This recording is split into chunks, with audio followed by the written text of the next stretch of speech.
Assemblea regionale del Partito Democratico a Palermo. L'intervento del segretario Fausto Raciti. Marco Zambuto eletto presidente dell'Assemblea regionale del PD. Dario Piparo. Mostra a lui per il suo impegno. Si apre col botto il nuovo corso dell'Assemblea regionale del PD. Marco Zambuto, sindaco di Agrigento, è il nuovo presidente dell'Assemblea. Il PD torna a riunirsi dopo l'avvicendamento alla segreteria regionale con Fausto Raciti, che sostituisce Giuseppe Lupo.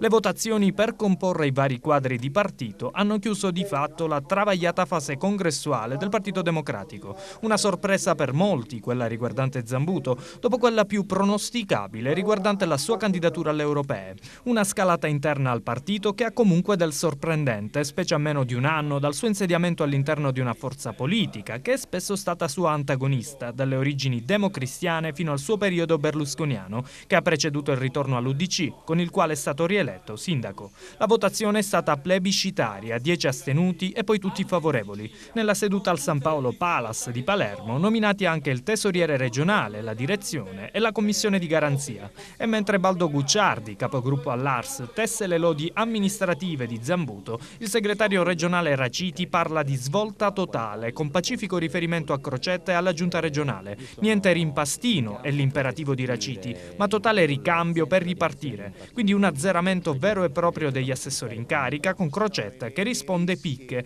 in un rapporto continuamente ridiscusso, contorto, sempre vicinissimo alla rottura ipotetica, ma mai pratica. E nel frattempo Zambuto conficca la bandiera metaforica a Palermo, in attesa della definizione riguardante la candidatura, perché le sue dichiarazioni in questo senso sono tutto tranne che chiare. Zambuto diventerà un parlamentare europeo se dovesse vincere, dimettendosi da sindaco, o resterebbe in ogni caso con la sua candidatura finalizzata solo a portare voti al partito. È più probabile che Zambuto posticipi la scelta solo dopo aver ricevuto il verdetto delle urne, come in effetti prevede la legge elettorale. Ma in previsione di nuove elezioni in città, con lo stallo che conseguirebbe, la domanda sorge in automatico. Se Zambuto può aspettare, Agrigento può?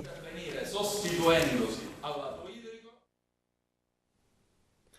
E dunque il sindaco di Agrigento, Marco Zambuto, è stato eletto presidente dell'Assemblea regionale del Partito Democratico. Lo stesso Marco Zambuto, subito dopo le elezioni, ha dichiarato: ringrazio l'Assemblea regionale del PD che ha scelto un percorso all'insegna dell'unità, il modo migliore per costruire un partito più forte e aperto alle sollecitazioni dei siciliani. Ho l'onore e la responsabilità di presiedere un organismo importante, il cuore del PD siciliano. L'Assemblea avrà un compito impegnativo anche nella gestione del rapporto fra il partito e il governo regionale, che è un governo rispetto al quale saremo attenti e vigili, pronti a sostenere le giuste battaglie per i siciliani, ma al tempo stesso pronti a correggere la rotta quando sarà necessario.